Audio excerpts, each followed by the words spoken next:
Sylvie. Je vais tout d'abord te présenter pour ceux qui se joignent à nous ce soir et qui ne te connaissent pas encore. Tu exposes actuellement une installation au studio éphémère du Conseil des arts de Longueuil, une installation qui s'inscrit en droite ligne avec tes préoccupations de longue date, tout en retenant, c'est vrai, particulièrement le contexte et les événements pandémiques de cette dernière année. En effet, on peut dire que ton parcours a été jalonné d'œuvres et de pratiques issues de ton intérêt pour la fragilité et l'anonymat. Est-ce que tu peux nous dire la forme que cette quête, cet intérêt a pris au cours des années? C'est vrai. Dans mon parcours artistique, on retrouve les thèmes de la perte, de la fragilité, qui prennent à certains moments une plus grande importance, comme lors de ma première œuvre installative, La dérive du souvenir ou Traces mnémoniques, où je parlais du temps qui efface ou transforme nos souvenirs, donc de la peur de cet effacement, de ce vide qui vient avec l'oubli. Je puise instinctivement dans cette matière, le souvenir, pour créer. Je réalise que cette expérience marquante dans ma vie, ces expériences marquantes dans ma vie sont devenues des thèmes qui refont surface régulièrement dans mes œuvres au fil du temps. Ah oui. Écoute, Sylvie, avant d'en dire plus long, je veux quand même décrire un peu cet espace d'installation pour ceux qui ne l'ont pas vu. Donc, en vitrine, sur le long du studio, sont exposés au sol, alignés, les paires de formes de pieds. Il y en a une quinzaine, je pense, chacune portant une étiquette qui l'identifie, une identification fictive d'ailleurs. En arrière-plan, vous le voyez en ce moment, il y a une figuration d'habitation qui a été dessinée au fil de métal. On ne la voit pas très bien ici, mais tout à l'heure, on va la voir de plus près. Et vous pouvez voir aussi un grand branchage naturel qui a été posé au sol et adossé au mur. Et l'éclairage dessine des ombres portées des branches donc sur le mur. Par la vitrine de l'entrée, plus étroite que la première, est visible une installation constituée de formes d'habitacles tapissés de papier translucide ambré. En fait, c'est du papier de patron de couture. On va voir la photo tout à l'heure. Donc, on a là les principales pièces de l'installation à laquelle se greffe le déroulement de textes projetés qui présentent les lignes de témoignages écrites qui t'ont été envoyées pour répondre à l'invitation que tu as lancée. Et tu as lancé l'invitation donc d'écrire sur la perte, qu'elle soit reliée aux événements de cette année ou pas. J'en reviens à une autre question. Donc, Sylvie, pour toi, l'anonymat est quand même subséquent d'une extrême fragilité. Peux-tu nous dire comment, dans l'exposition présente, tu mets en scène cette perte d'identité? Dans cette installation, j'ai été d'abord attirée par la matière. J'ai commencé à mouler des formes de souliers de papier, tous identiques. Ces objets s'accumulaient dans mon atelier pour devenir peu à peu des traces. La présence silencieuse et symbolique, je dirais, des disparus de la COVID-19. Ouais. C'était le début de la COVID, donc on en entendait beaucoup parler de ces Mm-hmm. morts. Tout était là, l'anonymat, la fragilité, la perte d'identité. Mon projet a vraiment pris forme à ce moment-là, quand j'ai fait ce lien-là. Ouais. Plus tard, j'ai créé des identités pour chaque paire de chaussures, en inscrivant un nom, une durée de vie, pour noter leur passage sur Terre, pour pas qu'on les oublie. Ouais. Donc, on peut voir à l'écran en ce moment. Et il y a cette idée d'anonymat qui hante un peu toute l'installation. Et aussi, comme dans tes œuvres précédentes, il y a une qualité de fragmentation qui amène en fait le spectateur, le regardeur, à prendre une part active dans l'appréhension de l'œuvre. Est-ce que tu peux identifier pour nous la source ou les sources de cette caractéristique-là? Oui. Je cherche à laisser les éléments flous, à laisser les gens devant des éléments flous, en suspens, sans réponse. pour que le spectateur se fabrique son histoire à partir de ce qu'il voit, en créant des liens avec les différents éléments qui sont présentés. La fragmentation entre toujours en jeu à un moment ou à un autre dans mon travail. J'aime susciter dans ça le questionnement. J'aime cultiver le mystère. Je souhaite aussi que l'œuvre soit ouverte pour que le regardeur l'adapte à, et qui La fascine. oui, c'est ça, qu'elle devienne son histoire. Ou encore pour l'amener à s'interroger. S'il ne veut pas faire le lien avec lui, s'interroger sur qu'est-ce qui se passe. Donc, la fragmentation joue du mystère et de la fragilité. C'est quelque chose qui est important pour moi. Oui, oui. Et c'est vrai, donc le visiteur, il prend une part beaucoup plus active et il relie un élément à un autre, il tisse, dans le fond, sa propre histoire avec la tienne, celle que tu proposes, et ses propres traces à lui, son vécu. Dans l'installation qui nous occupe aujourd'hui, je répète son titre, ce qu'il reste, les matériaux ont une importance capitale. D'ailleurs, on peut le voir en ce moment. Lorsqu'on remonte dans le temps, on réalise que c'est souvent les matières, en fait, qui transmettent particulièrement l'essence de l'œuvre dans ton travail. Est-ce que tu peux nous donner des exemples? En effet, les matériaux que je choisis dégagent une certaine charge émotive contenant de la fragilité, de la nostalgie ou encore des traces d'histoire. Par exemple, dans les dizaines de petites maisons que j'ai fabriquées, il y a la transparence du papier, donc la fragilité, la lumière qui passe au travers. Et il y a aussi ces lignes, ces marques, donc des patrons qui sont intrigantes et en même temps qui apportent une note de mystère, une note de nostalgie. Ça nous ramène aussi à une époque passée où un grand nombre de mères, de familles fabriquaient les vêtements des enfants.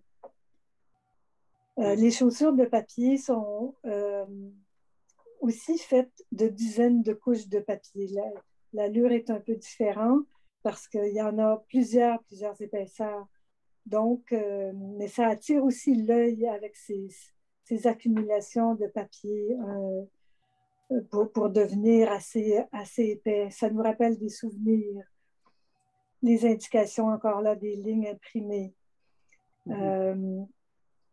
Ça forme une matière d'allure solide, mais quand on peut la regarder de près, on remarque encore sa fragilité et sa légèreté.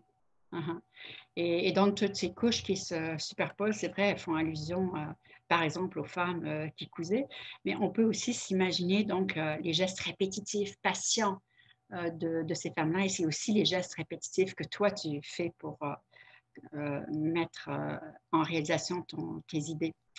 En amont de cette installation-ci, j'aimerais parler d'un autre sujet, c'est le type de rapport que tu as à l'espace, à l'environnement.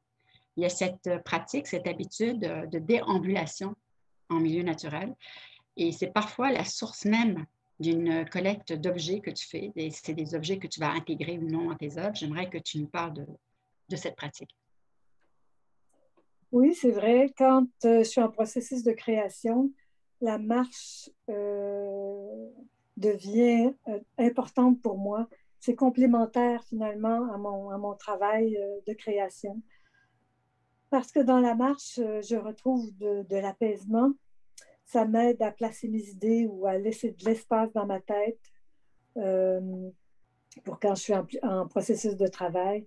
Mais aussi, ça m'inspire. L'action de marcher m'empêche de faire quantité d'autres choses, donc je dois me concentrer juste sur ce que je vois. Puis aussi, la marche m'a toujours permis d'amasser des matières. Présentement, c'est plus des matières naturelles, mais quand j'habitais Montréal, je pouvais ramasser des choses aussi que je trouvais dans la rue. Donc, ça peut sembler un simple exercice, mais pour moi, en processus de travail, en pleine création, ça m'aide à faire avancer mon travail, laisser de l'espace pour voir l'évolution qui va se passer. Ouais, ouais. On a l'impression que cette méditation-là, qui se déroule lorsque tu marches, aiguise en fait ton sens de la perception, puisque tu arrives à détecter ce qui pourrait être matière à travail. Dans cette installation-ci, on constate que tu as investigué la réciprocité du vécu collectif versus le vécu individuel. On pense à Barthes, qui nous disait que ce qu'on a de plus intime rejoint en fait l'universel. Ici, tu parles du deuil de ces personnes âgées particulièrement touchées par la pandémie. Mais en fait, est-ce qu'il y a une prédisposition chez toi qui t'a guidé vers ce sujet-là? Oui, je dirais que le deuil collectif dont on a tous été spectateurs malgré nous, à travers les images qui étaient transmises quotidiennement à la télé et de façon répétitive, pouvait naturellement nous amener à nos peines, à nos deuils. C'est ce qui est arrivé pour moi. Ce thème est donc pour moi récurrent. J'ai été marquée par le deuil d'une personne qui était très significative pour moi durant mon adolescence. Et une dizaine d'années plus tard, j'ai assisté impuissante au déclenchement du génocide au Rwanda, du fait que je vivais dans la capitale. Ces souvenirs ressurgissent ou peuvent ressurgir plus ou moins consciemment dans mon processus de création. Mais avec la COVID, c'est vraiment Ah, réapparu. ah, Donc, c'est ça, à cause des images. ah, ah, ah. Donc, la pandémie actuelle t'a ramené à des événements passés d'insécurité. Si on parle de sécurité, dans cette installation, il y a plusieurs configurations d'habitation. Est-ce que tu peux nous les décrire sommairement et nous dire de quel message elles sont porteuses? On en voit ici en ce moment. Euh, les maisons symbolisaient pour moi le retranchement pour éviter la contamination, surtout en début de pandémie où on découvrait c'était quoi être confiné. Au moment où il y avait beaucoup de cas et de morts aussi. Donc, cette série de maisons papier me rappelait cette réalité commune à tous du confinement. Par contre, si on regarde donc ces maisons, ces habitations qui sont particulièrement les plus grandes qu'on voit en ce moment, elles sont dessinées au fil de métal. Elles ne sont pas volumétriques. Elles seraient concrètement impossibles à habiter. Et il y aurait donc un second sens, d'après ce que je comprends, l'impossibilité de protection ou de sécurité. J'aimerais maintenant, quand on parle de sécurité, ça me fait penser à famille. J'aimerais maintenant qu'on parle de ta famille, pas de ta famille individuelle et personnelle, mais ta famille artistique, disons. J'imagine que tu as été inspirée au cours de ta carrière par certains artistes. Donc, il doit y avoir un lien entre tes matériaux, par exemple, et ton minimalisme et l'arte povera. Quels sont les artistes qui ont été importants, qui ont été inspirants pour toi? D'abord, ça a été un grand coup de foudre artistique quand j'ai découvert l'arte povera, quand j'ai découvert que des grands artistes travaillaient avec des matières naturelles et que ça pouvait nous toucher autant qu'une œuvre dans un musée. Donc, des artistes comme Richard Long qui travaillait l'esprit des lieux, qui marchait aussi dans la nature, autour et avec la nature. Il y a Giuseppe Pennone qui travaille le végétal, l'organique. Il y a aussi, je ne sais pas si on le considère dans l'arte povera, mais Joseph Beuys, pour moi, a été vraiment très, très important dans son travail, entre autres les chaises et le gras, la graisse ou la cire. Ça m'a vraiment beaucoup touchée. Il y a aussi, je dirais, Anselm Kiefer, avec ses œuvres issues des ruines, des rebuts, mais ces œuvres étaient tellement fortes, ces éléments nous hâtaient quand on pouvait les voir, ou même en images. Ouais. Puis un petit peu à côté, mais il y a Boltanski, Christian Boltanski, qui était vraiment une figure importante pour moi. sa recherche de son travail de mémoire et tout ça, pour moi, a été comme une belle révélation. Puis aussi, une personne près de lui, Annette Messager, avec toutes ses séries, c'est une autre artiste importante pour moi. Ouais. Donc, on voit que les matières brutes et puis la photographie sont quand même des grands intérêts pour toi. On constate des rapports entre ton travail et leur point de vue aussi d'un certain artisanat, le faire qui devient presque, en fait, l'essence de l'œuvre, au contraire du manufacturé. Cette exposition, elle est visible des parois vitrées des studios éphémères qui donnent sur un lieu de passage. Il y a donc un écho concret entre les personnes de passage sur Terre que tu as symbolisé, par exemple, avec les chaussures, les formes de pied. Donc, ces personnes en voie de disparition et le lieu même. Est-ce que ce sont les conditions sanitaires qui t'ont amené à exploiter particulièrement la vitrine, de manière à ce que, par exemple, les visiteurs n'aient pas nécessairement à entrer dans l'espace, ou est-ce qu'on peut voir une intention de garder l'observateur dans une position de passage? Je dirais un mélange des deux. Au début, c'est l'espace vitré m'a permis de penser à faire une œuvre installative du travail que j'avais fait. Et donc, j'ai utilisé l'espace pour créer mon œuvre, pour monter mon œuvre. Puis, qu'est-ce que je peux dire aussi? Après, j'ai vu le lien avec les gens de passage. Donc, il y avait le passage sur Terre des gens qui arrivent, qui naissent ou qui meurent, et le passage des gens qui traversent l'espace, qui s'arrêtent ou pas pour voir mon travail. Oui, c'est quand même un lieu prédestiné symboliquement. Avant qu'on se quitte, est-ce que tu pourrais nous dire dans quelle direction tu vas cheminer pour une fois l'exposition terminée? Oui. Comme tout était installé, les idées ont commencé à jaillir et j'ai le goût de faire un deuxième volet avec un plus grand nombre de chaussures. Donc, je me remettrai à mouler des chaussures de papier. J'aimerais donner un nouveau sens à ces pieds-là, ces marques de traces. Pour parler des déplacés des changements climatiques. Parce que c'est un gros problème qui est commencé et qui va continuer à envahir chaque coin de la Terre. Donc, je pense qu'il y a quelque chose d'intéressant à faire avec les chaussures de ce côté-là. Puis, donc, des personnes qui sont encore de passage. Oui, exactement. Qui sont en transit. Puis, les mots que les gens m'ont écrits m'ont tellement touchée et ils sont tellement magnifiques que j'ai envie de faire une micro-édition ou un livre d'artiste. C'est pas encore clair comment ça va devenir, mais demander aux gens s'ils sont d'accord que j'utilise leur texte ou des fragments de leur texte pour réunir les images que j'ai de mon œuvre et les textes dans un livre-objet.